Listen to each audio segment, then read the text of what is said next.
हमारे पूरे ख़ानदान के अंदर कभी किसी ने म्यूज़िक सुना भी नहीं दूर होगा। दूर तक। हाँ, वो इस चीज़ को अच्छा भी नहीं समझते। मेरी जो जर्नी है वो ऐसी है कि मतलब कि मुझे किसी ने सपोर्ट नहीं किया, और हत्ता कि अगर मैंने अपना पहला गाना रिलीज़ किया था तो मैं अपनी फैमिली से भी बाहर हो गया था जी जी। इस चीज़ को लेकर। कि उन्होंने कहा भाई इसको हाँ, फैमिली से ही आउट हाँ, कर दो। ये मरासी है, हमारे ख़ानदान में नहीं पैदा होते। अच्छा। सो लोगों के ये कमेंट भी हैं। एक भाई हैं, उन्होंने किसी चैनल के ऊपर ये तक बोला हुआ, उनका अपना यूट्यूब चैनल है, कि इनके अब्बा बहुत बड़े इंडिया तक गाना गा के आए हैं, बहुत बड़े म्यूजिशियन है, ये उनकी पर्ची है। और आई वाज शॉक्ड, भाई मेरा बाप कैसे, भाई किधर? बिल्कुल एक आम इंसान है। और आज जैन ने हमारे प्लेटफॉर्म से क्लियर कर लिया कि जो लोग पर्ची कह रहे हैं, या जो लोग इतने जल्दी जो है ना अपना पॉइंट ऑफ व्यू दे देते हैं, या आपको अक्यूज़ करते हैं उस चीज़ के लिए जो आपने नहीं की होती है, उससे आपका कोई ताल्लुक नहीं होता, कि हमारे यहाँ बहुत कॉमन है। और फिर इस तरह की स्पेकुलेशंस कि जी ये तो पर्ची है, आप इधर से सुने और इधर से निकालें। अभी तो आप इस फील्ड में नए नए आए हैं, अभी आप बड़ी बातें सुनेंगे। अच्छा, वैसे पेशावर में ना जैसे ईद का चांद है, उसकी पहले ही हमें पता चल जाता है, एक दिन पहले ईद का चांद नजर आ जाता है। इसी तरह आपके आइडल बनने की वहाँ से शादतें मौसूल हो चुकी हैं। मैं तो बन गया हूँ, मैं तो विनर हूँ। तो आपको पता है मैं विनर हूँ, और मुझे ऐसा लगता है कि मैं जीता हुआ हूँ। और ऐसे ऐसे मैसेजेस आते हैं कि क्यों ऐसा लगता है कि आप जीत चुके हैं, आप विनर हैं?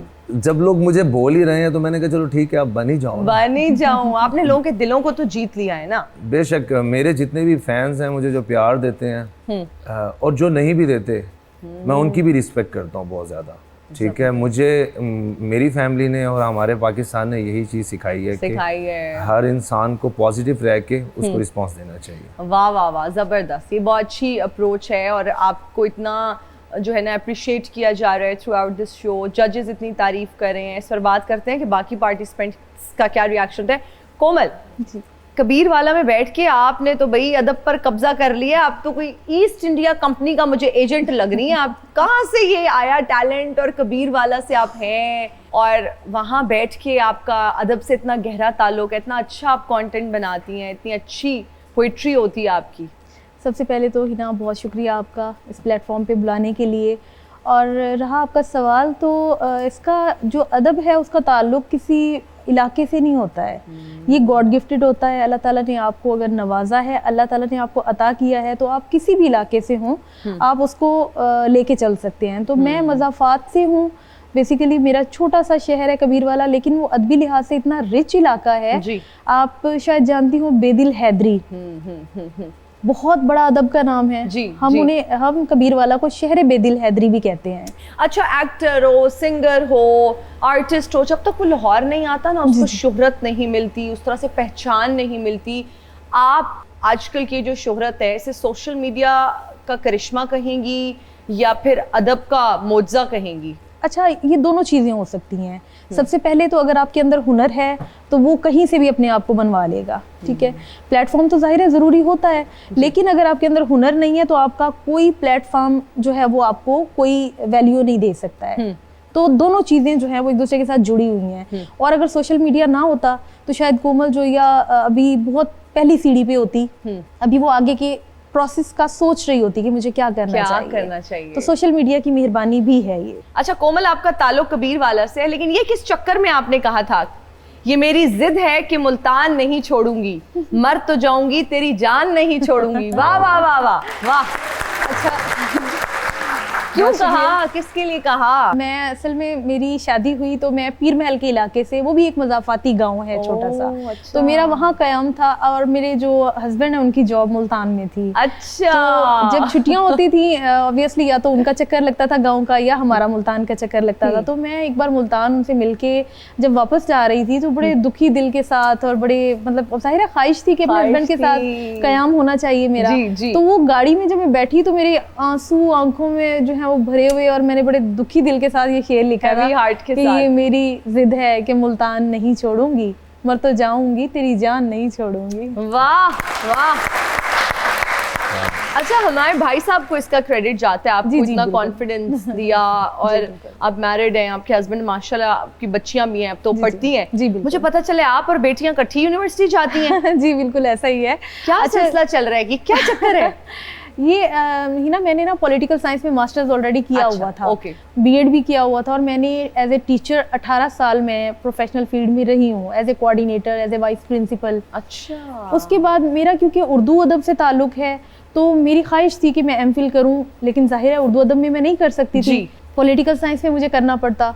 तो वो फिर मुझे ये डिसाइड करना पड़ा कि पहले मैं बीएस उर्दू करूँ, और क्योंकि मुझे सहूलत ये मिल रही थी कि एडीपी के थ्रू मैं सिर्फ 4 सेमेस्टर्स में अपना बीएस कंप्लीट कर सकती थी।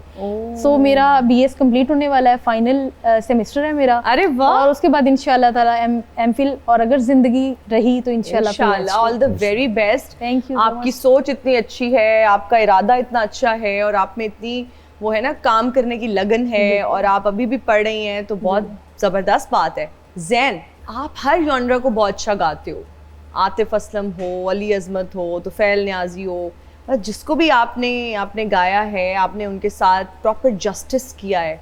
तो कितनी देर रियाजत करते रहे आप यहाँ आने से पहले, मतलब इस शो में आने से पहले, और इसको कितना, क्या प्रोफेशनली परसू कर रहे थे, क्या आपने प्रॉपर इसकी तालीम हासिल की, मौसीकी की? मैं ना सजाद अली साहब का इंटरव्यू देख रहा था, ओके। और ना उन्होंने ना अपने यूट्यूब चैनल के ऊपर ना एक क्लासेस के लिए प्रॉपरली ना एक एपिसोड उन्होंने डाले थे। अच्छा। सो उन्होंने ना एक बात बोली, उन्होंने कहा 2 सिंगर होते हैं, 2 लोग ऐसे होते हैं, एक होता है जो आके सीखता है दुनिया में, एक होता है जो माँ के पेट से सीख के आ जाता है। वाह। तो मुझे ऐसा लगता है कि मतलब कि शायद मैं अपनी वालदा के पेट में था, और मेरी वालदा शायद गाने सुनती थी, और मैं वो सीख गया। और अब ऐसा है कि अगर मुझे कुछ दे दिया जाए, अब जैसे मैं पाकिस्तान आइडल में गया, तो मुझे तुफैल न्याजी साहब का गाना दे दिया, और ना मैंने अब आज तक नहीं सुना था वो जी। और आई वाज शॉक कि यार ये इतना तेज़ गाना है, ये 150 की बीट पे गाना है, और मैंने इसको लाइव परफॉर्म करना है, और मैं इसे कैसे करूँगा। और मैंने इसको पूरा 1 हफ्ता रियाज़ किया है, सुबह शाम।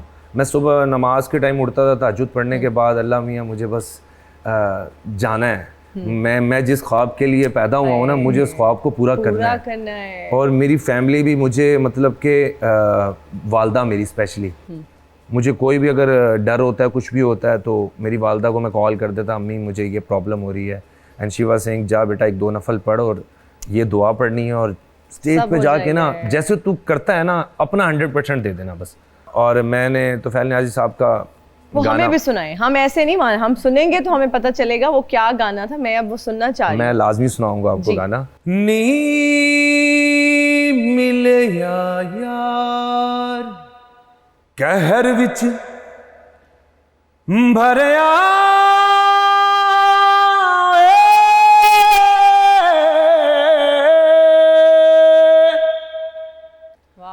अते नैना चढ़ी खुमारी, वाह वाह, काले रूप त्यार डंगण नू, आहा, ओदे हथ विच हुसैन कटारी,